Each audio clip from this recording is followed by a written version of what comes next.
Hello, all, and welcome back. Yes, we're live, Ash.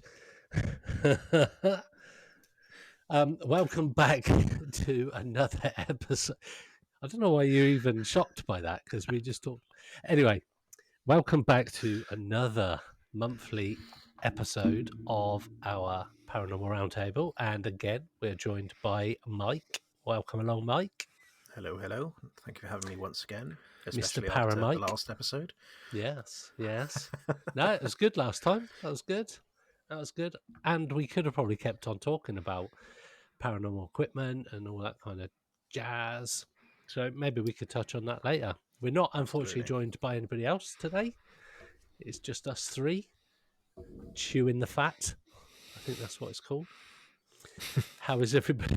I wonder where that saying comes from, because it's kind of gross, right? Well, I don't know. Greg, Ash, Depends. entertain the crowd while I Google what chewing the fat means. I was just chewing the fat like 10 minutes ago. I had a steak pudding for my tea, and What? you get like a steak pudding, baby's head. You're the Wait, most whoa, northern man. whoa, You're the whoa. most northern What's man a- on the planet, Ash. What is a steak pudding? Is that a steak pie? Baby's head. No, it's What? a baby's head. It's What? It's a baby's head, isn't it? it's a baby's head. It's like it's not a pie. It's similar to a pie. It's like, but it's It's a different type of pastry. yeah. It's like the soft How do you know all this, pastry. Mike? Because I'm educated, Greg. I tell you what, I'm sure I've had it at some point. They're quite nice. it's like speaking another language to Ash sometimes. Because That's just the north-south divide, though, I think. steak pudding, baby's head. It's just Well, it's not done it. I've never heard of Babby's it head. as a baby's head, but yeah, steak pudding. They sell them. because that's what it looks like when you like take the foil off. It's like a baby's head. They sell them in most leading supermarkets, Greg. And chippies. Go to the chippy. Frey I Bentos. saw. No. Oof, God no. No. It's weird. Yeah, Go it's to the all chip. right. Go to chip house for baby's head and chips. You'll get pudding and chips. Yeah, maybe maybe I've up in seen Manchester, the chippy. mate. I've had a chippy tea up there, chippy tea, with pie and mushy peas and Gravy. onion bread. I don't know why I'm saying onion bread. No, No. no. Anyway, so I was having a steak pudding Yes. from a tea. Yeah, Steak pudding and mash. And it's just steak. So obviously sometimes you get a steak, you get like a bit of fatty steak. And obviously you have to Okay. like take it out of your mouth because it's like ugh. But You yeah, I was think like chewing the fat. You think of it like a steak and onion pie, Greg, but it's just different pastry, and it's Okay. upside down as well in a weird way. What? Fucking hell! How can you not know what a pudding is? I can't screen share. All on right, here, my can chef's I? never made me that before. I don't know. Well, coming from Oxford, mate, I'd have thought that. I'd have thought you'd have sampled all these delicacies. If it ain't got 3 letters in the title of the restaurant, I don't go to it.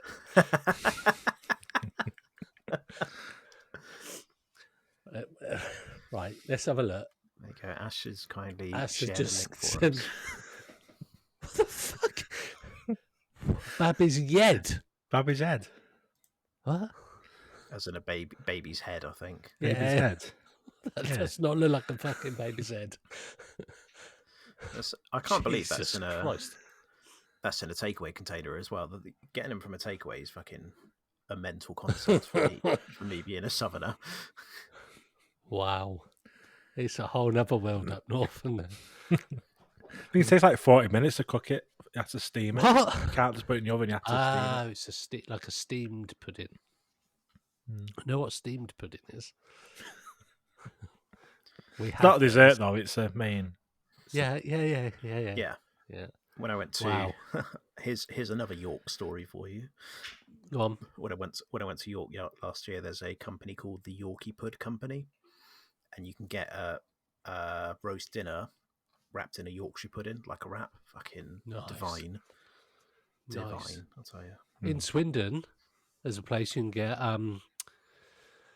Sunday roast lunch in a big giant Yorkshire pudding. Is there? Yeah. You know where? Swindon's biggest claim to fame. Oh, apart from the 5 roundabouts. What a shithole that is. It's Designed the only by roundabout someone, you can go right on a roundabout. It's very Design- weird. designed by someone from Reading who'd never been to Swindon. Was it? Just sort of went, "Yeah, boys, have this. You work out." Wow. Anyway, Do we want to stop the recording and start again and actually talk about paranormal no, stuff? we're going. So, chewing the fat, we're not really too sure on that because Mike's still not Googled it. But I couldn't find anything. I know what about close but no cigar. You Right. know where there's that saying, that was close but no cigar. In the old days of like the fairs, where they had the fair games where you'd shoot or throw darts, cigars used to be a prize. So Really? you used to throw darts back in the old days. They'd throw the darts or whatever, and if you didn't quite get the cigar, that was close but no cigar. You're welcome. Do you know where the rule of thumb comes from? I've heard of it. Men used to legally be able to beat their wives with a bit of a bit of twine or a stick, as long as it wasn't any bigger than their thumb. So the rule of thumb is, that's no bigger than my thumb. I can smack the missus with this. You'd be fucked if you had huge thumbs, wouldn't you? Jesus. The other one is double crossed comes from like money lenders, where if you defaulted on a loan, they'd put a cross next to your name. If you did it twice, they'd put two crosses next to your name. So therefore, you were double crossed, and they'd send the heavies after you. Essentially, Wow, fond of knowledge I am, boys. Did you know that? Did you know that random numbers aren't actually random as well? Oh, don't you start on that again. Yeah, let's not do that one. So tonight, some of the things we're going to talk about. I did just Google paranormal steak pudding to see if try and relate it to the podcast somehow, but I couldn't find anything. The Daily Star's got an article about a poltergeist coming out of a steak pudding. They haven't. That was a joke. It's just the sort of article they write, right? The thing is, we weren't even surprised by that. I know. I was like, I did find out there when I was looking. So tonight, somebody who is potentially going to be a guest on the show in the future, I need to sort out some dates with them, is the co-founder of the Paralinked.com website. Okay. So, this is something I saw a link to. It was something like a Facebook ad or something that come up on my feed a week or two ago, I think it was. And I went on there to see what it was, Paralink.com. I thought, let's have a check of this out. And it's like a social media forum type, a bit like an above top secret.com. I don't know if you've ever been on that. Incredible website. Love that. Of which I've been a member for coming up 19 years now on abovetopsecret.com. OG. My little claim to fame. And my profile picture is still from 2004. So there we go. So yeah, I went on this, and you have to register, and you can't post on there until you get a certain amount of like karma type stuff, whereby you have to like posts and comment before you get enough awarded points to be able to post yourself in certain categories. And it has all the different categories like cryptids, UFOs, podcasts, paranormal, all that jazz. Just thought we'd have a quick chat about that. Yeah, so I went on it the other day just to have a look and sign up and have a look around. Like I say, it's a bit more like maybe like social media rather than like a forum. Yeah. So you click on like each category, and it's like a feed. People can post pictures, videos, comments, and stuff, and you can like a post like you can on Facebook or whatever. Yeah. So I guess it's very new, I believe. Only launched this year. Yeah. Yeah. Very so I guess the potential's there. Mm-hmm. But I think with anything, it's just about getting the membership up to actually make it have enough content to. It's quite difficult, right? Because a lot of people go out and set out to do like a social media for the paranormal.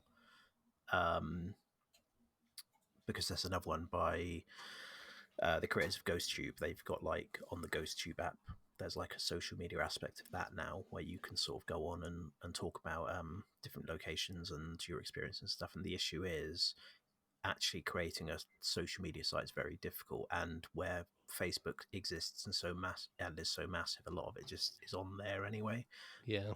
That karma system is really cool because that stops people just jumping on and hurling abuse and whatever else, right? Yeah. That's a really cool idea. Yeah. Because the paranormal it's kind of prone to that from people who don't believe in it or whatever. Yeah. Yeah, like I'm much like Ash. I've not taken a great deep dive into it. It seems cool. Yeah. Yeah. I mean, I've been on there. I've posted a couple of things. And like Ash said, there's opportunity for people to post photos, links, all that kind of jazz. And like you said, Mike, with the karma bit, stop people just going straight on there and just posting bullshit all over the place. Well, toxic stuff, I suppose. You do have to do a bit of work before you can start doing that.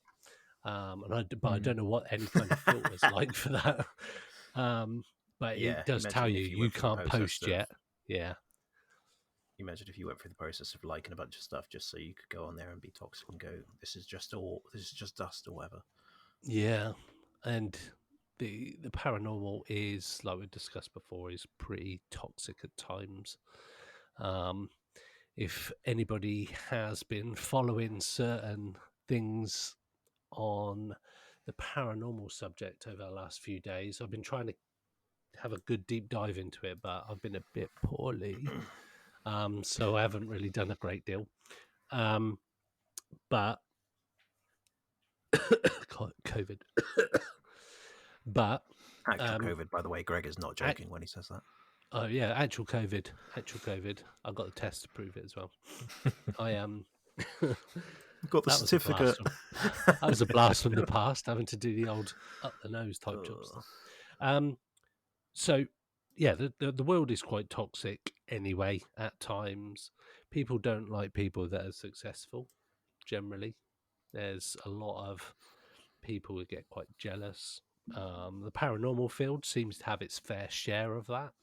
I don't know why particularly. I think probably because anybody can say they're a paranormal investigator, pretty much. Same with, I suppose, the UFO field to a certain extent. But the paranormal side, people can say, "Oh, we've got this haunted house," and really, there's nobody who can really prove either way. Well, there's no right or wrong way to investigate, right? Because no one actually knows anything about it. And the problem is as well, because of that, there's no experts in the paranormal because none of us know what the fuck we're doing. Exactly. Despite like myself, despite the fact I might think I do, in reality, it's all theoretical, so we don't. Yeah. So yeah, there's no experts, and I think that's why people get on their high horse, because their ego kind of gets in the way a bit, and they start to think that they know what they're on about more so than someone who believes something different. Yeah. And it also one of the incredibly odd and funny things is when people get like certificates in being a paranormal investigator or certificates and stuff like that, and it's like I could knock one up on and print it off for you if you want, like, because it's probably worth about the same thing. Because how can you have a certification in something that there's no basis for? Anyway, that's my rant about the community once again. Carry on. But no, it is. I know a friend of the show, Danny Moss. He has had his fair share of toxic people challenging him. I know he came off social media for a bit, and he's just recently posted about some place in Chester, some location whereby the owners are either slandering him or there's some issue there. And he's taken to social media to basically say, you should stay away from this location because the people are toxic, really. And I think ever since he's moved moved on in his projects to the My Haunted Hotel, which is also in Chester, obviously it's taken a bit of business away from people. And I mean, you can't deny some of the stuff that that he's posting up. People are filming and loads of incredible stuff being captured. Whereas other places, there's just nothing to back up. And like you said, Mike, there's quite a lot of it's theoretical. You've got no way of proving either way. And where these places have not gone to the full depths like Danny has, with all the cameras in all the rooms and everything's being recorded all the time with sound, people can say whatever they want happened to them in a particular place because chances are there's no evidence to back it up. Yeah, and I'm also a firm believer that you can't necessarily believe any evidence. Sorry for using that word. You can't necessarily believe any activity unless you witness it yourself. Yeah, because context is a wonderful thing, and someone could post an EVP of a man. Oh, there's a man's voice here saying something or other, and unless you're in the room, you don't know who's in that room. If it's just an audio file, you don't know who's in that room, and that could just be someone in the background going hello or whatever. Yeah. Do you know what I mean? So you've got no context of it, or even if there is video of it, you need more context around it because people can and do fake things on video. Mm-hmm. So as I say, I'm a firm believer that you have to be there to actually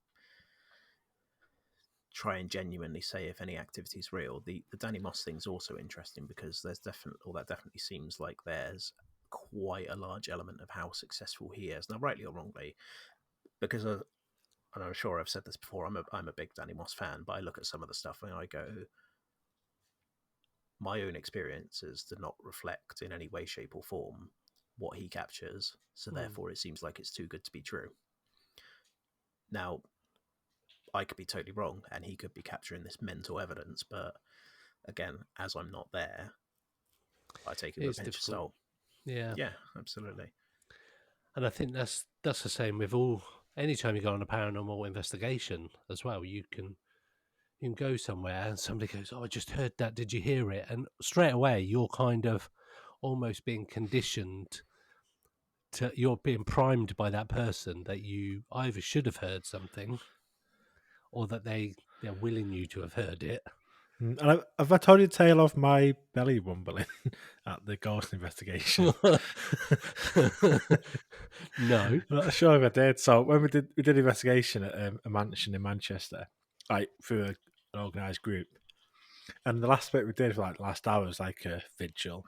Like everyone that was there was in a big circle in the big hall, and you had cat balls, EVP recorders, REM pods, all these different things, and they're in a big circle, and you had like one person talking or asking questions, and you had spate boxes and stuff as well. And then it was like 3 a.m. or something daft, and my belly rumbled a little bit, like a ringing noise, and someone went, "Someone hear that tapping?" And then so the other side of the room, like the far side away from where we were, was like, "We heard that as well." And they're like, "Okay." Then they ask us like, "Is that you? Can you tap again?" I'm trying my best not to laugh. I'm like, "That was my belly, just rumbling." But everyone's like, because they would have said, "Oh, you heard this? We heard this tapping." So for their experience was something was tapping, and mine was like that was my belly. And I've had it before where I've unconsciously started whistling on events.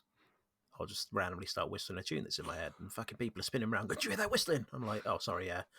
Or like, or I did an investigation. Oh, this must have been going back a year. This was just after I got the Alice box, and we were in a room using it just to see how good it was, and we're big fans of it now.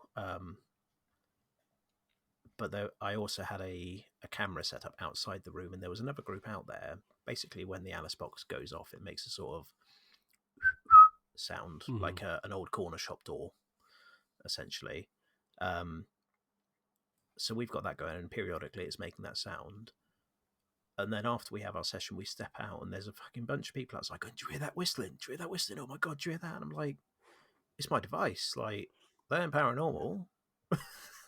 But they were there for half an hour period, going, "There's that whistle again. Where's that coming from?" It's like, again, context is everything. If we hadn't have come out and gone, that's my box that's making that, they'd have gone home and go, "Oh yeah, we heard this amazing whistling and it kept happening," and all that sort of stuff. And it's just like, my God. And that kind of brings us back to, like, you have to, if you can help it, investigate with people that you really trust and that you know are going to attempt to debunk things, rather than just go, "Oh yeah, that floorboard creaking is definitely footsteps or something." You know what I mean? Unfortunately, that's pretty difficult on public investigations. So going back to that, I don't know if I told you guys about when I went to 30 East Drive. There was a couple that were there on the investigation. I can't remember the group we were with, and we were just talking in the lounge area, just about the paranormal and all that. And they said that their most favourite program was Most Haunted. And we all looked at each other, the rest of the group, there's about 10 of us. I was like, "Oh, right." And we're like, "You do know that's fake?" And they were like, "What?" So, "What?" Even the woman running the night was like, "Yeah, that's fake. They came here and done fake stuff." I was like, "What?" They didn't realise. So we had to explain to them about Most Haunted. And I will credit Most Haunted as being probably the TV program that kicked it all off all those years ago. Everybody loved it. It was a genuine shift in the paranormal, for definite, into the mass sort of population, for definite. And with Derek Cora and Yvette being a bit lively at times, bless her. Definitely, the first couple of series were the best, and then money, ratings, all takes over. It's a real double-edged sword, right? Because the paranormal community would not be where it is today if it was not for Most Haunted. There would be nowhere near as many companies, and there'd be nowhere near as many people interested in it. So what it did for the community and the business side of it, in the sense that we are now pretty lucky that you can go out and spend 30 to 50 quid and go on a ghost hunt if you want to. The validity of how good that ghost hunt is debatable, but you can do it. And that's primarily down to Most Haunted and how it shone such a huge spotlight in this country anyway. Yeah. The other side of it is, you're right, it's all shit. Like, it's almost all fake and it's horrible. And then the other issue with that is, like you've just said, you get people come on events and go, "Oh, why aren't tables getting chucked across the room then? Or why isn't this happening, that happening?" Yeah. Just a funny little story before we move on. I've been banging on to my mum for ages about coming on a ghost hunt, and she is shit scared of it for no basis. She's like, "Oh, I wouldn't be able to do that. Like, it's too scary. I poop my pants." And I'm like, okay. And then more for her agreed to come to the Skirrid Inn with us. So end of April, I'm basically forcing her to come to the Skirrid with us. Forcing her. Well, she agreed to it, to be fair, but I was like, "Yeah, go on, you'll love it. It's not scary at all. It's more interesting than anything." But she'll be scared just from the thought of being there and the thought that something might happen. And it's like, you'd be lucky. Definitely. So, wow, I wish your mum the best of luck. Hey, I'm going to be such a fucker on that investigation. She might come out of it going, "I want all the equipment." She might do. She might not as well, when I'm trying to, like, work her up to it and be like, "Oh, this is where they hung people, Mum. Did you see that? That's the original bin, that is." Go, "Oh my God, I think I just saw somebody swinging." Yeah. I was like, "Someone behind you." My God, what? Can you feel that person next to you, Mum? Yeah, I don't think my mum would be. She wouldn't be up for it. Yeah. She took Definitely some convincing, but I'm just like, excellent. So taking it back ever so slightly, we were talking about paralinked.com. So I would suggest to people, and this isn't an advert, this isn't anything from us, It's just genuinely interesting to get people on there. It's only as good as the information that goes in. So give it a try, have a register of the account, see what you think. We will be chatting to the Tin Man, who I'm unsure if it's actually a man, because I've been liaising with somebody on Facebook, and she said that via paralink.com, sorry, that she had messaged me on Facebook. So I'm assuming that's just her alias on there. No, you've hit something there. You've hit something there, Greg. Para LinkedIn. I'm about to go register that domain. Yeah. ParaLinkedIn. You can tell I've got a off qualification in paranormal investigating. Over 16 years in claiming that dusts are orbs. Oh, don't. Yeah, let's Paralinked.com. Paralinked, the social network. It's called paralinked.com. You can sign up for newsletter, all that kind of jazz. I've just been commenting on there just to get me mana up. Yeah, there he is. UFO was it just the one UFO identified at 3:30 p.m.? It's evidently an American site. Yes, it is. But yeah, as Greg was saying, go on there. Like, worst case scenario, it takes 2 seconds to sign up. If you don't like it, you don't have to use it, right? But it might be worth poking around and seeing. Yeah, definitely. If there's something there for you. There's a few paranormal groups and everything on there, so who knows? It's these kind of places that probably people will feel slightly less nervous about posting stuff potentially, because it's more of a niche thing. So it's more like-minded people. Like Facebook, fucking hell, you only have to go on any particular page, and Jesus wept. I'm on one called Bigfoot and Other Creatures or something like that, and this woman puts these pictures up there every fucking day of like zoomed in pixelated pictures of some canal with a bridge, going, what can you see, and there's clearly a fucking person there. And I go, can you post the original photo? I mean, that's not the hardest thing in the world.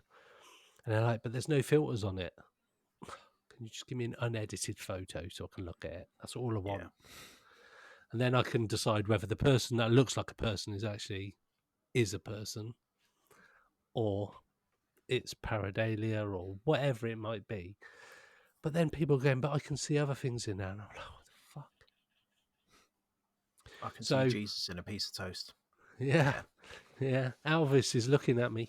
And obviously you will get that stuff on more niche sites as well. I guess it's just trying to just, I don't know, ignore more. Like what I do like about Twitter is the mute button, because you can just, you see someone that's like that woman, you can just you can just mute them, and you never see any of their posts, so it's just like not on your feed or your timeline anymore. I think because you get lots from Twitter where it's just people that you don't even follow but always on there. You just mute him and then you don't see him. I think I muted the entirety of Twitter by deactivating my account because I was so fucking sick of it. But I was fully muted. I can't be bothered.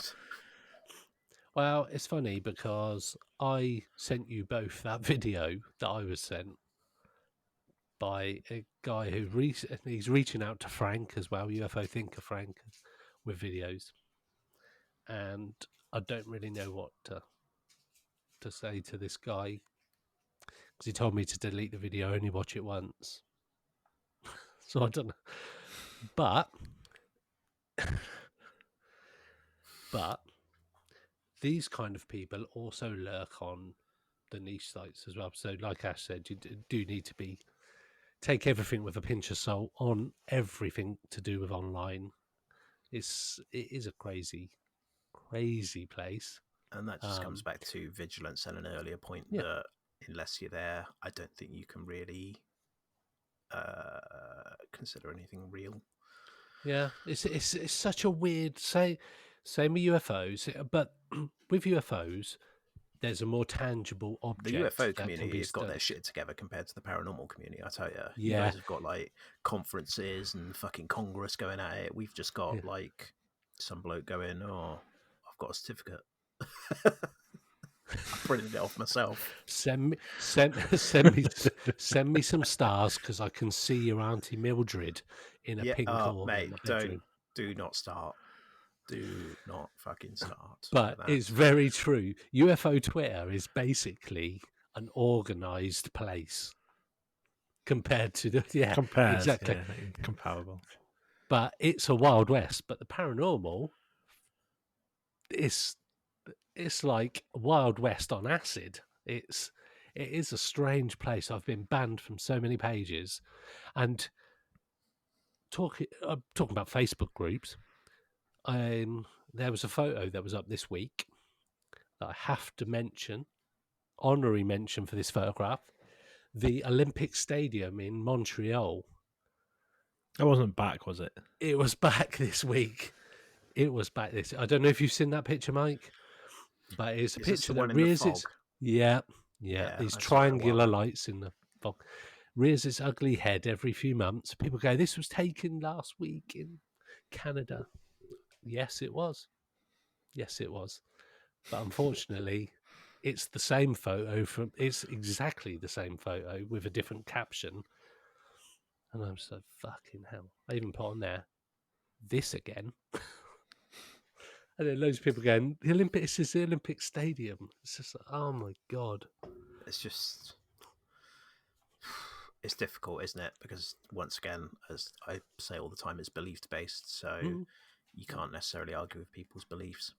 The thing is, it looks, in the fog, it looks like a really good picture. Oh, it really does. I was convinced at first when I saw it.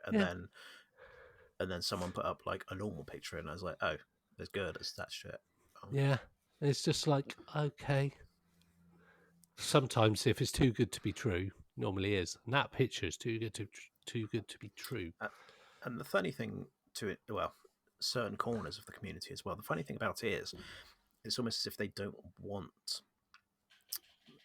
name dropping it. They don't want people like Danny Moss pushing the community forward because it challenges what they believe in a sense. Do you know what I mean? Yeah. If you come out and use a device and go, I don't believe it because it's easily manipulated because I can do X, Y, Z and it will set it off. People don't like that because they go, no, that cat ball going off is definitely my aunt. Yeah. And it's like, I hate to tell you, but it's probably not. Yeah. No, very true. And it some people hold on to certain things. Grief is a powerful thing, but some people want to believe so much that as soon as you start questioning it, they just do not like it at all, and then you get thrown out of groups. And this is the thing as well. It's not even like, the way I look at it is, you're not even 90% of the time. Well, speaking for ourselves, 90% of the time, I would imagine that we're not, if we're questioning something, we're not trying to be malicious. You're just trying to get to the bottom of why the person believes that and just trying to have a conversation, right? But people are so fucking precious about it sometimes. And the minute you say, like, have you considered this possibility? They'll go, well, I know what it is. Yeah. It's definitely not that. It's definitely not the Montreal Olympic Stadium. It's definitely a UFO. And it's like, I'm not here to argue that point with you. I'm just here to offer an alternative opinion, right? Like, it could, have you considered it? It could be. If you do some research and figure out it's not, then that's amazing. But some people, again, comes down to belief, and some people are like, my belief is paramount, therefore nothing anyone can tell me is going to matter. It's got, again, comes back to ego and not being open and willing enough to accept other people's potential opinions or perspectives on things. I saw an admin and moderator's comment on this particular Bigfoot post, and it said, if you don't believe or don't agree and don't believe what this person is saying, just scroll past it. I'm like, but surely that reinforces that they believe what they're spouting is the truth, because nobody's questioning.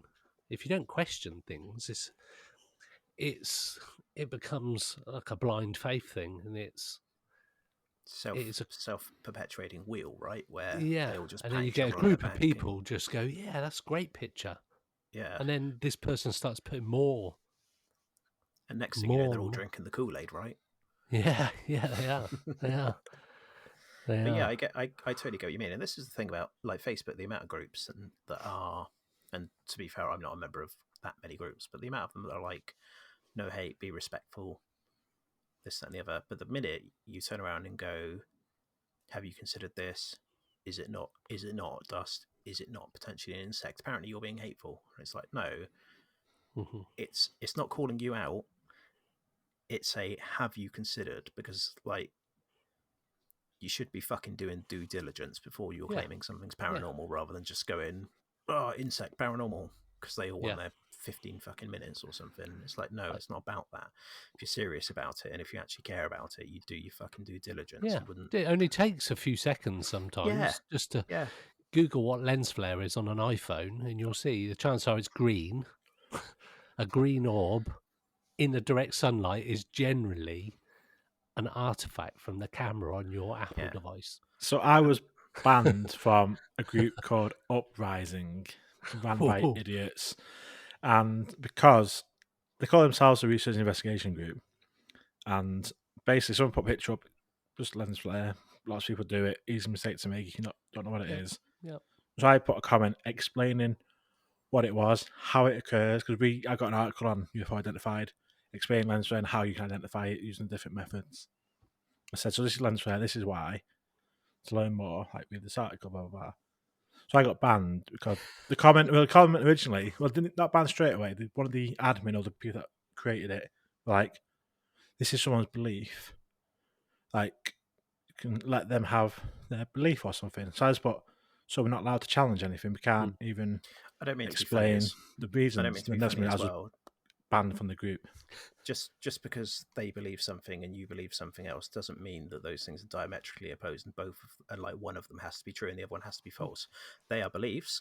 They can both be fucking true to whoever they want. Just because you're challenging something doesn't mean that you're saying whatever they're saying is false. You're, again, it's perspective and it's context. And you're going, have you thought about this? Have you thought about that? And unfortunately, there's a lot of people with, I guess, egos or whatever who don't want to hear that. It's bizarre, right?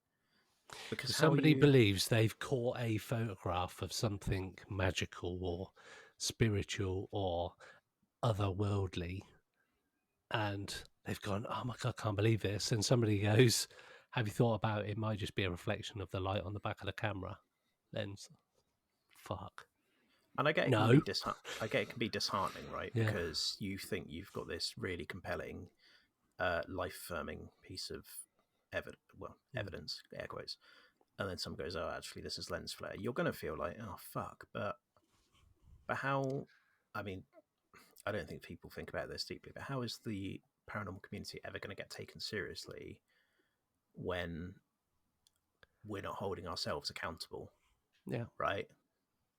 And it's just, A I scientist would go, well, that's lens flare. yeah, and and And they go, oh. And they go, well, that's the majority of the photographs I've ever seen on some of those pages, wiped out. and I'm And like, and admittedly, I've only been into it for just over a year, so if you've been in it longer and you think your opinion is more valid than mine, then that's absolutely fine, because I admit that I've not been doing this long. But from an outsider's perspective, how the fuck's the community going to go anywhere, if all we're doing is reaffirming things that are very easily debunked or very easily explained? yeah, I think that's And it. on, It's it's a known anomaly. It can be yeah, replicated. It's factual. It's scientifically proven that a camera manufacturer would tell you that's what it is. and And don't get it's me like, wrong, yeah, the counter argument to that is I don't necessarily believe science in every way they try and explain no, things, no, because if you start to look into it in his if you start looking into quantum physics and things like quantum entanglement and how you can affect a particle on one side of the world and it can affect one on the other side of the world, science can't explain that at the moment. Science looks in and goes, well, we don't know what the fuck's going on. And quantum physics is something that's come around probably in the last, I guess, couple of 100 years, and before that it wasn't even something that was considered. So science is constantly reinventing itself. And again, who's to say that because science says it one way doesn't mean that it's actually in reality, or the reality of it is very different. But something as simplistic as lens flare or something like that, Yeah. it's like, come on. But if a camera manufacturer come out and said that is a lens flare, would those people believe that? That's what I. That'd be like going to the doctors, like getting an X-ray. The doctor's like, "Oh yeah, I can see you broken your fibula," and they're like, "No, I've not." It's like, okay, whatever, do what you want. Go, fucking make it worse. It's like the same thing, isn't it? Like, yeah, that is a way of. And so, I suppose. Come. sorry to keep going. As I suppose in that merit as well, as long as these people aren't actually harming anyone, like who gives a fuck?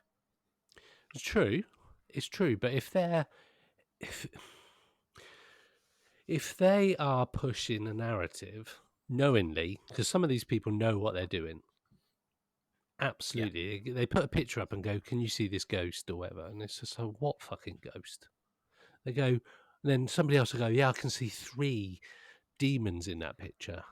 I'm like, where? Where can you see them? Tell me where you see them. It's not me having a go at you.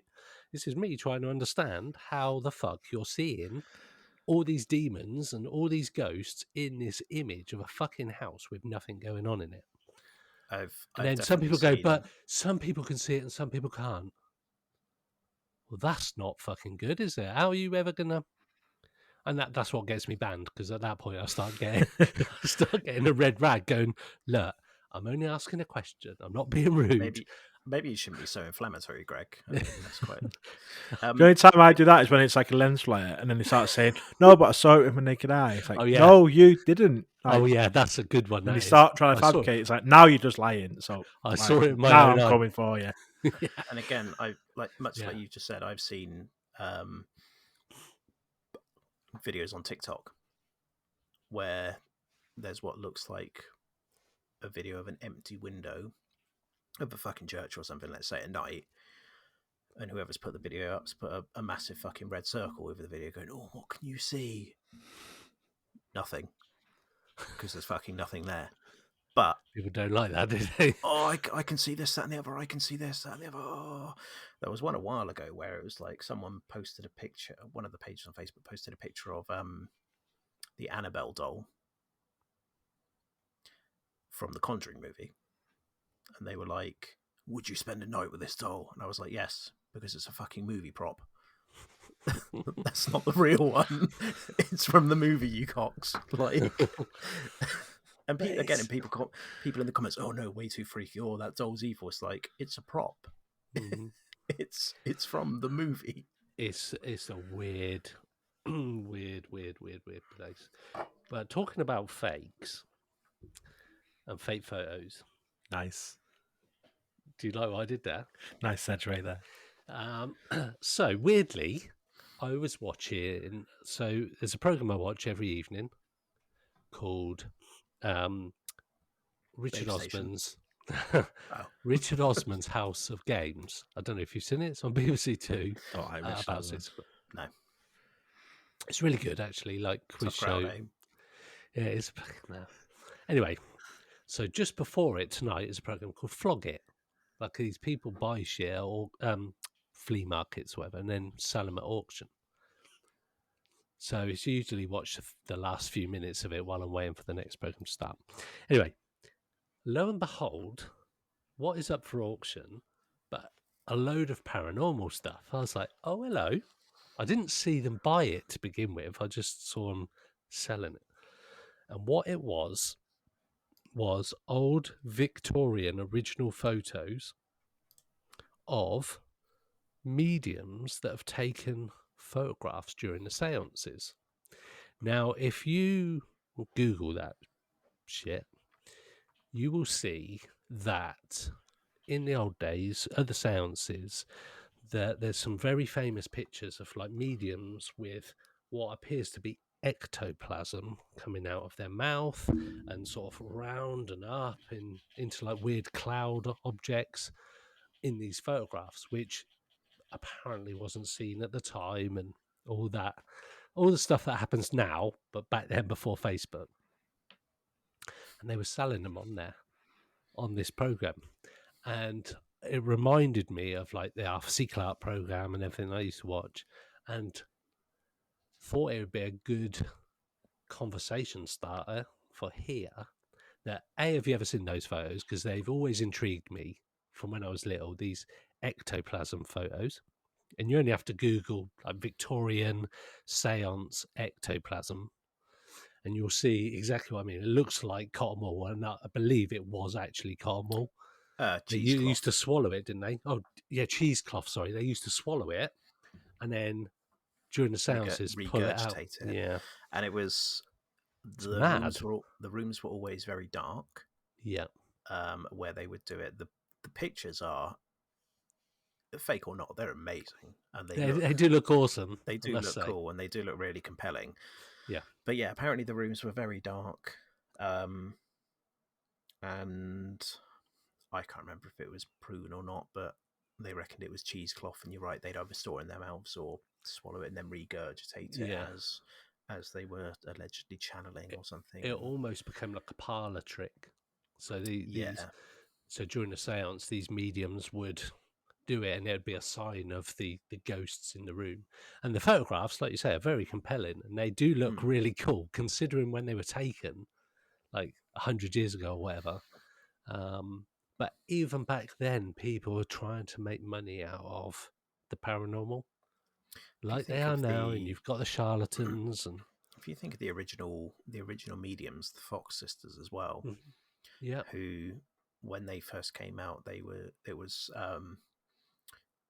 would ask questions, and there was a series of rappings and stuff, and clicking noises, clicking and rapping, and that was really compelling. Mm-hmm. And then years down the line, one of the sisters came out and said that, oh no, we faked it all. It was our toe joints. Yeah. That we'd click our toe joints, and that's what it was. And then went on to retract saying it was fake. And it was like, you may be telling the truth that there may potentially was something paranormal or supernatural going on, and you weren't clicking your toe joints. But why? I think other people argue that she came out and said it to destroy the reputation of the other two sisters or something. Yeah. And it's like, even if you were absolutely 100% legit that it was paranormal, the minute you show any inclination of, oh, we faked it, you faked everything. You say that. Okay. Integrity is everything in the paranormal, right? Is it though? Is it? Go on. So the girls in the Enfield poltergeist case, they admitted faking some of the evidence because they were caught doing it on tape. They were caught saying stuff while they didn't realize. But I genuinely believe, my belief is that is a real case and weird shit happened. But I know with these sisters right at the start of mediumship and seances and whatnot, that I got the understanding was that they were trying to discredit the others, and I think didn't they want out of it and stuff like that? Because they were like a traveling freak show, I think, essentially. Yeah, they were being sort of like pushed around and done it all. So yeah, I mean, I agree with you. There's stuff with the Enfield haunting that you're like, I can't possibly fathom how they could fake that. But then when they've admitted to faking some things, you're like, well, how much integrity is there? Yeah. You know I guess because the kids they can be forgiven a bit because they obviously getting this attention. Let's try and get a bit more, and so they try and fabricate some of it. That's what I sort of think. You think kids, maybe give them a bit of slack, and generally speaking, a lie that a child tells is probably more of an innocent fib than you're going to go to prison for it or something, right? Yeah. It's not like they're going to be committing a tax fraud, you'd hope. But I agree. Maybe it is just their kids and they're not thinking about it through the eyes of a 36-year-old person on a podcast years later going, oh, well, that puts everything into review. 35. I wish I was 36. I was 36 last week. I was 46 last week. You boys have got a very very close birthday, haven't you? Yeah, we have. We have actually. Yeah. I'm sure Ash has popped up, and I was like, oh, it's Ash's birthday. And then a couple of days later, hang on, fucking Greg's as well. What's going on? Yeah. Or the other way around. Other way around. Yeah. No, I'll let you off. Well done, though. We So talking about, while we're on the subject, actually, about like faking and being called out and integrity, there was a guy in America, and he put up a bounty of $1 million for anybody that could prove the paranormal. The Amazing Randy. James Randini. Yep. Psychic abilities. I think he Yeah, was trying to psychic. improve because he was. My apologies. Yes, psychic he was abilities. he was a magician who, much like Harry Houdini, really fucking hated psychics Mm-hmm. because they sort of made him look a bit fraudulent as well. Or no, he was like, I tell people that it's magic and it's tricks. These psychics don't. Yeah. Anyway, sorry to cut you off, Karen. Yeah. So I just another is I've listened to podcasts, and this we've had Uri Geller talking about the fact that he went into no, I don't even get me fucking started on Uri Geller either. Rude bastard.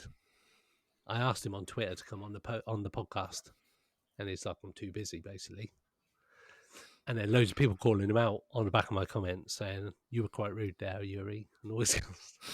I only asked the question.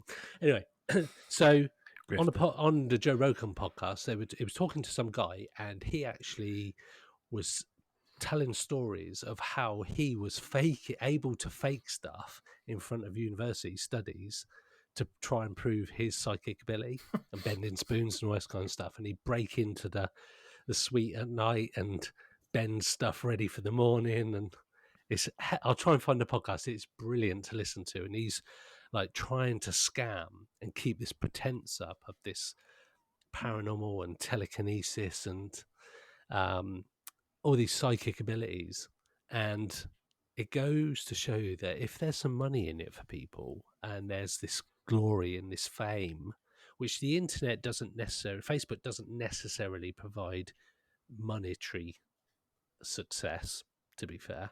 You can get stars or whatever. I don't really understand it all. But I think the success is the amount of people that follow the page or whatever. Big up to the people who have joined us in the last 2 weeks, 400 odd people, which is pretty insane jump. But people can see a bit of success. This environment that we're in now, and this age that we're in, is driven by likes. It's driven by viewership. It's driven by shares, all that kind of stuff. And it's an instant quick fix.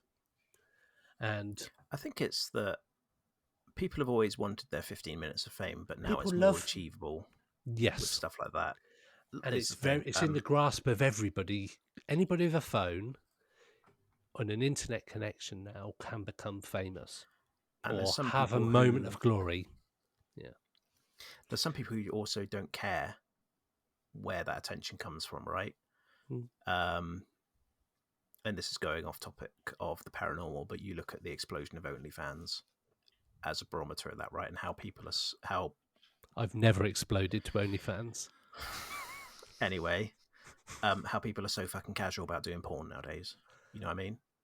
Anyway, going back to the paranormal, James Randini, there's an amazing clip where some dude turns up. Looks like Bruce Lee with a bowl chop, basically. And he's got like a Bible or something. He's doing all this this hand shit, and the pages are turning. He's like, oh, it's amazing. He can make the pages turn of this Bible without touching it. Yeah. And James Randini comes back out and puts like tiny bits of paper all around it. And he's like, okay, can you do it again? And I'm sure he either tries it or he just looks at it and goes, oh, no, I can't. I've lost the ability now. No, he tries to do it. He does try to do it. I've seen that. And he's like, yes, what I think you're doing is blowing the pages ever so slightly with your mouth, and that's why you couldn't do it when we put these bits of paper around, because we'd see them move. All right, thanks very much. See you later. Yeah, but the thing is, there's people who would believe the fact that this guy is turning pages without thinking, okay, logically, like with the lens flare, like with, I don't know, like a hair in front of the camera. When you take a photograph and it comes up this weird object on there, or the camera strap, an insect falling across your screen. Yeah, what? It's only appeared in this photo, and it's just like, come on, let's think rationally. If we can tick off all these boxes that say, okay, it's not a camera strap, cool. It's not the sun or a bright light wasn't in front of the camera at the time. Okay, it's pitch black room. Okay, that's another tick for you towards authenticity. But there isn't that kind of filter that's appreciated on a Facebook group when somebody's belief is that they've caught this supernatural or paranormal or UFO picture, whatever it might be, because it applies in the UFO community as well. And you go, and I saw Ash's UFO Identify group, and Ash putting posts up saying, look, we're getting lots of reports in tonight about two lights in the sky. It's fucking Jupiter and Venus next to each other, or Mars, or whatever it was. Jupiter and Venus, wasn't it? Yeah. They were close together. Yeah. And it only takes somebody to have an app that shows up at the night sky app or whatever, or you even look in the newspaper, because it's in the newspaper saying it's going to be happening tonight or whatever the next few nights. But people going, oh my God, these lights were here for hours. Fucking right, they've been there for fucking billions of years, mate. Then other people are like, yeah, I saw this in this part of the country, and I saw this in this part of the country. It's like, yeah, because it's Jupiter and Venus. Going back to what we were saying about the 15 minutes of fame. I used to know someone in the paranormal community, let's say, who used to share footage with us to try and help us debunk where we were at the time that the footage was captured, to try and basically say this shadow that walks past the door isn't any of us. Yeah. And this person was getting very, very excited because they seemed to think that they'd caught a shadow walking past the door. It turns out it was another team member. But on reflection of finding out it was another team member, he was like, oh, if that was real, I'd have sold that to the Daily Mail or something. Or his entire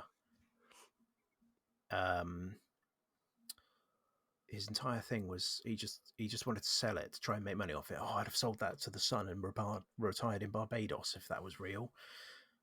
And at that point, I was like, you're in this for the wrong reasons, mate. Like, if you're trying to earn money from it, it's not going to happen. There's no fucking money in it. No, there isn't. It's not fucking the 90s anymore where you can get a semi-sketchy photo and go, oh, look at this, aliens, and sell your story. People are too wise to it nowadays. I'm like, you're living in a dream world if you're in this game to try and... God, I sound old. You're living in a dream world if you're doing this to try and get any sort of monetary value from it, rather than the integrity of doing it because you're interested in it or whatever, you know what I mean? Well, we spoke to the guys who made a film about an alleged alien photograph, and then it turns out on the day of release of the movie, the guy told the other one that the photograph was fake. Yeah, and it's just like, why? What is your motivation to allow the story to get that sort of deep before you say it's a fake photo? But I do think, like you say, people have got 15 minutes of fame. Everybody be famous for 15 minutes, unless you're Ash, the UFO expert, who's across the papers a lot. Ash, aren't you? Last couple of months, yeah. You tell This Morning to fuck off. Yeah. Jeremy Kyle. Yeah, tell Jeremy Kyle to fuck off. Yeah. But integrity, we have it. You're the baby's father, Ash. What do you say to that? Imagine. But you get other people where their integrity is a little bit more of a grey area, and they will go on those kind of programs. I won't mention any names. We've done that name to death. Crying dolls. But I think even, like we're saying, even back then with the Victorian photographs that were cheesecloth or whatever they were, people are always looking, if they can make some money or make some fame, get some fame, It's almost like a promotional bit for them, that this photograph goes viral. And back in the Victorian days, they can take this photograph and then people will be talking about this photograph and you go, have you heard about Mike? He's this amazing medium. He pulls ectoplasm out of his face and he starts talking to me in different voices. Not entirely untrue. I've been out with you on investigations. You're right. Yeah, sorry. Yeah. But it's the same as it is now. Somebody will do something, it will go viral, and for better or worse, and that can propel them.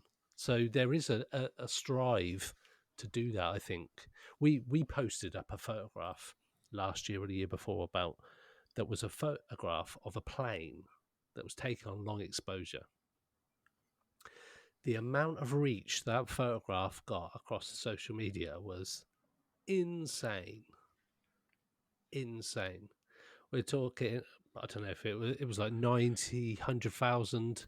It's in hundreds of thousands. Yeah, of people saw this photograph. There was thousands of comments. There was people saying, I've seen something like this before. And we're even going, we know what this is. This was a plane. It was taken over London. It was a plane. You couldn't even tell people what it was because they didn't want to know. TR3B, I've seen that many times. Or I've seen an object, like I even took a 15-second photo of a plane going over Bryce Norton behind me, and a guy on the internet didn't believe me. I'm like, I took the photo of the plane myself. I can see the runway of Bryce Norton from my house. I think I know what a plane looks like coming in and out of Bryce Norton on a flight path around my house because I see it all the fucking time. And he said I was a government shill. And this is the mad thing, right? How easy would it actually be for us to fake anything? Like I could fucking go out and fake paranormal activity all night long by fucking slamming a door from behind and going, oh my God, by the way, that has happened, it wasn't fake. But slamming a door and being like, oh my God, and never showing an angle of someone led on the floor closing it or something. It's not fucking difficult to fake stuff. It's not difficult to attach a bit of fucking fishing wire to something and pull it across the room. If it's off camera, that's the thing. Laney and Ben. I don't know if anybody's seen them. I've tried to get them on the podcast. Did you? Here's one for you. As we're talking about them, there is a gent called Barry Guy who is on a series called "Help My House Is Haunted." Yeah. He's like the tech expert, I believe. So he knows all about the equipment and this, that, and the other.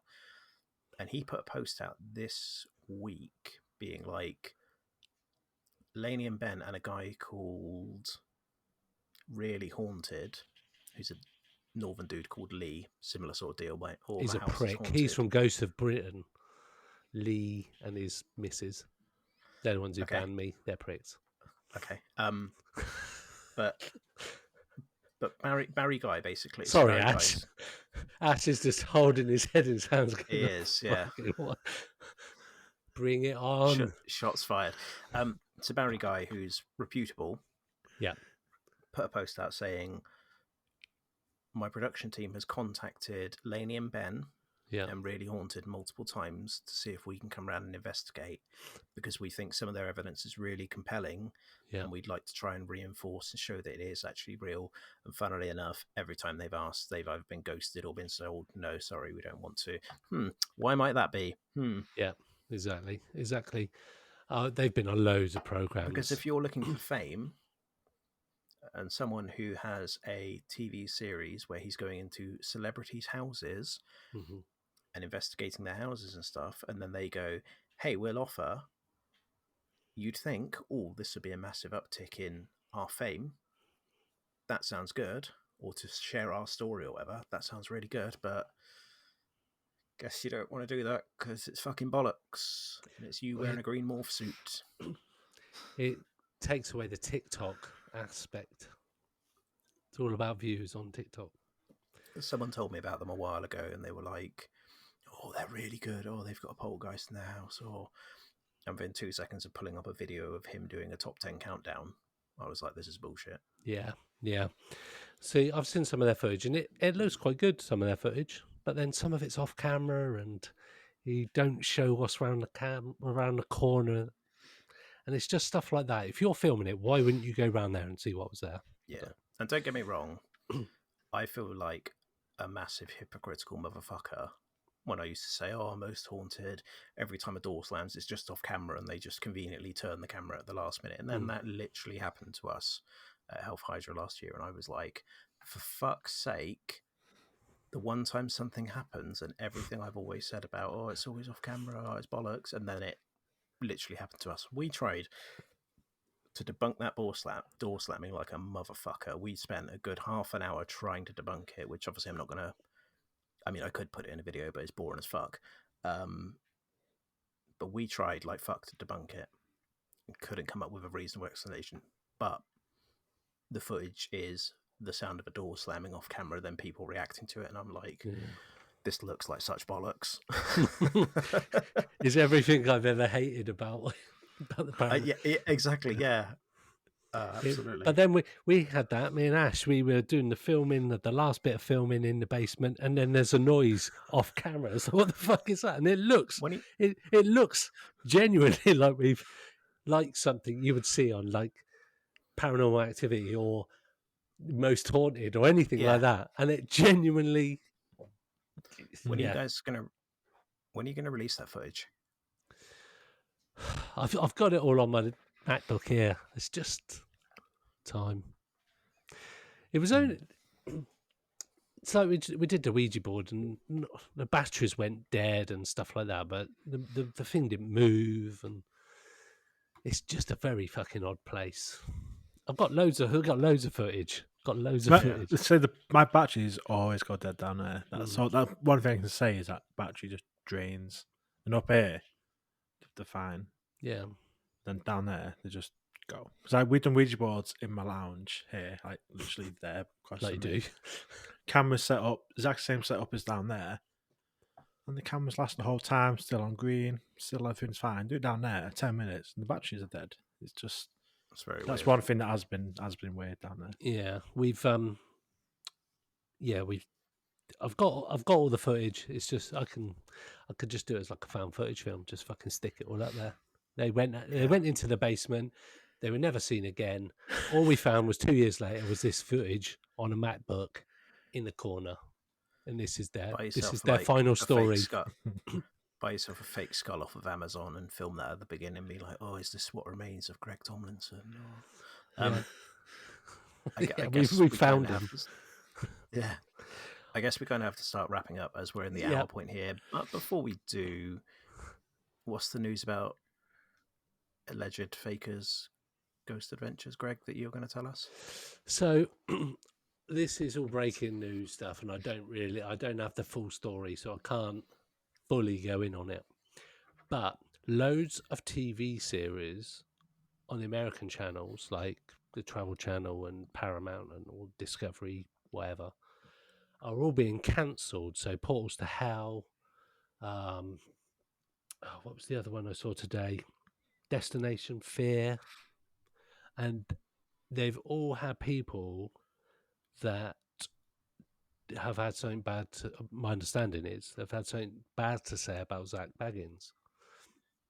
Apparently he's a dick. Again, it's all allegedly, I don't know, but he seems like a dick to me. I'll be honest with you. He does seem like a bit of an overdramatic dick. I think my first experience of Zach Baggins was an episode from the Edinburgh Vaults, where it's TV, so whatever, but it's all like, oh, Mr. Boots down here, blah blah blah blah blah. Yeah. And then he stood down there going, come and show yourself, Mr. Boots, you coward. I'm not afraid of you. I'll fight you. And it's like, get off your fucking high horse, mate. Yeah. And then when something happens, he starts screaming. That's the thing. But I think his ego had become so big. This is what I'm reading off the internet, so don't sue me. You wouldn't get much out of me anyway. But my understanding is that he was starting to feel threatened by some of these bigger ones, like Portals to Hell with Jack Osborne's really good. I don't know if you've seen it. I've heard it's amazing. it's actually really good. And Jack I've heard, Osborne's a I've heard really it's nice really good. guy I'm on not it. Yeah, full and they time. got like one of those portal boxes, echo box type thing. Really good, and he's genuinely into the paranormal. He's not just like a celebrity who's just doing it.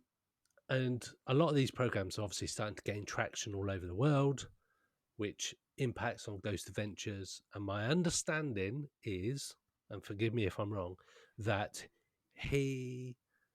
these all of a sudden these programs start to be cancelled from the next series, and I think it's to do with certain influence from a certain person. Doesn't like the success that other people are getting, feeling threatened, puts in a word because obviously he's quite a big name in the paranormal TV world. I imagine he's got a lot of sway. Yeah, and he can probably make or break people and say, look, we get millions of viewers for our program, so if this TV program gets another series, we'll just pull our program and go somewhere else. I also And don't want to sound horrendously sexist. Yeah, but the amount of people I've spoken to who are like, "Oh, I love Ghost Adventures." because they love Zach Baggins. Yeah, and yeah, it's a like heartthrob. you watch it because you find him attractive, which don't get me wrong, we all do that, right? But I'm just like, what? Ash is the only man Oh. for me. Good. On that Always note, Ash. But yeah, but no, so yeah, I've always got the impression that he is rapidly disappearing up his own anus. Yeah, and I think so. But again, this is all unraveling over the weekend. I've been shared TikToks I haven't seen properly yet. Paranormal group I belong to, Windrush Valley Paranormal. They've been putting stuff up, and I just haven't had a chance to view it, to listen to what Nick Groff has come out of a statement about some stuff today. That was at lunchtime. I haven't had a chance to review that yet. So Wow, really? check it out. Maybe on the next one we'll have a talk about what's happened, if anything else breaking Can you happens in share that time. some of those articles and bits with me as well? Because I'd be interested Yeah. in Yep. a look. Yep. Definitely. Cool. I'll fire those around. So I think before we go, because I think this episode has been a bit of a ranty one. It has been a bit. So I think we should end on a bit of a positive, upbeat. Go all on, the then. negativities. I can't think of anything. I don't know what I'm going to say next. But I'm just thinking that it's been good, but there's been a lot of obviously negative stuff. So I think we need to end on upbeat. So I don't know what to. I can't think of anything positive to say, but I want something positive to. So end the show I would like to end on a positive by saying that despite the toxicity of the paranormal community at times, I've met a lot of people, of similar-minded people, off the back of it, that I wouldn't necessarily have met otherwise, including yourself, Mike, Ash, yourself, if we hadn't connected on that poker site. And it's a topic very much like UFOs that people have an opinion on. Whether they believe in ghosts or not, or the paranormal or whatever it is, people have an opinion. And I think nowadays you can have that conversation with people going, do you think ghosts are real? And they'll go, I do, actually, because such and such has seen one. Or, no, that's rubbish. It's just all mumbo jumbo or whatever. But I think you can, very much like UFOs, you can have that conversation with people now that you couldn't have before Most Haunted started. So as much as Most Haunted ruined themselves by going after ratings, I do think that what the initial idea was fantastic, and my hat's off to them, because they did generate something, certainly in the UK, probably further afield as well, especially when you got like the film like Paranormal Activity film, found footage films like that, whereby close circuit TV, GoPros became cheap. People and mobile phones and the internet has created this environment where people can have a conversation like we've just had for the last hour but also people who genuinely have something to share can put it out there, and people can give an opinion or validation or whatever it might be, which 20 years ago, I don't know where you would have done that. You'd probably gone to the newspapers. I don't know. I think despite all of its faults, the internet, Facebook pages, despite all their faults, UFO Twitter, everything, and all the nastiness that can be in there, I think it gives people a voice that they didn't necessarily or wouldn't have had before the internet age, which can only be a good thing. And UFO Twitter, the fact that it's a thing, UFO Twitter is a thing. It's just like, and then you've got all the paranormal pages. You can type in paranormal, and there's thousands of pages on the internet dedicated to paranormal. That's got to be a good thing. There's something out there for everybody, whatever weird shit you're into. Devil worshipping, all that kind of stuff. There's people out there that would love to take your money, but also are there to provide support for people and a community. So it's all good. We do have a rant. We do have a rant, but it's all good. It's healthy. To keep the positivity going, like I can honestly say I've met some of the coolest, nicest motherfuckers. Thank you. From getting definitely you guys included. Honestly, like Greg, you've put me on for so many different things and podcasts and stuff. Ash, obviously I'm not as familiar with you, but you're wicked as well, and you guys have been so good to me. And also me being an opinionated asshole, I've not really come up against much resistance with that, which is quite refreshing. Yeah. But like the guys that we go investigating with a lot, the Everglow lot. So like Helen, Tanya, Neil, Dot, they're all fucking awesome to us. And from the get-go, they were like same level as us, investigate the way we investigate, welcomed us with open arms, let us go off and do our own thing on their events, which I'm like eternally grateful for, because trying to start a YouTube channel doing this stuff is or can be a fucking nightmare at times when I don't want to be going off doing urbex shit and crawling through brambles and glass. So the fact that they've helped me out, that's so just much Swindon. Yeah, but the fact they've helped me out so much has been amazing. And like through them, I've met another couple called Mark and Becky, who anytime I go to an event, the minute I walk through the door, Mark's straight up to me like, "How you doing?" "Oh yeah," and he's like he's becoming a friend essentially.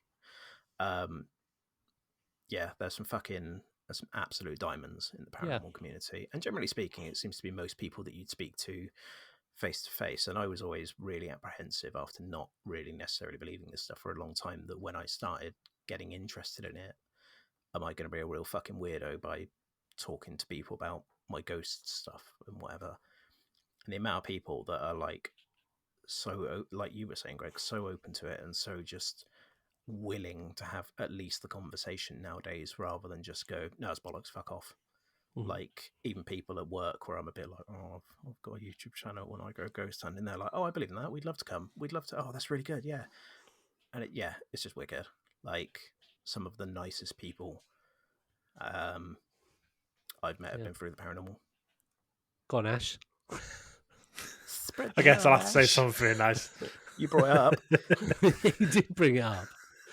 I guess, yeah, I mean, like you said, the community with UFO Identified, we started doing monthly meetings in Manchester. Really well received. This week we're launching our first meet-up in Liverpool. Wait there. This isn't for you to segue in an advert. You're supposed to tell me and Greg how much you like us. Yeah, I was waiting for that. I almost declared my undying love for you on camera then. Yeah, Abby and we're doing regular meetups. Identified. We're moving to Manchester. Yeah, so from Abby, Manchester Nat, and Steve, I think they're the only ones that are actually. Wow. I'm only joking. Yeah, make sure you buy tickets to UFO-Con. Yeah. Mini-Con. You made me look really bad now. I've got to come on to you guys. You made yourself look bad, Yeah. Ash. We love you really, Ash. I was getting there. I was going to get onto that. We should have been first. That's all I'm saying. I'm not angry. I'm disappointed. God, sorry. Actually, it's not me who should be saying sorry. Let him talk, Greg, for fuck's sake. No, yeah, ignorant. No, but yeah, the people are amazing. All the UFO people are amazing. Being in the paper all the time is amazing. I'm joking.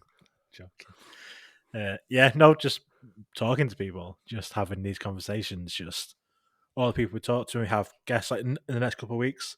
We'll have old friends, old guests coming back on the show. Yeah, catching up with them, and just I go to other people's conferences around the UK, and I know people who either met them in person before or I've only spoken to them online. I'm now meeting them in person for the first time, seeing them, meeting them in people in person that we've talked to for years online. Just there is a real good core group of people that you can talk to, you can hang out with, you can message. Even some big names that you think, oh, they're not going to message me, but then they do, and they're just normal people.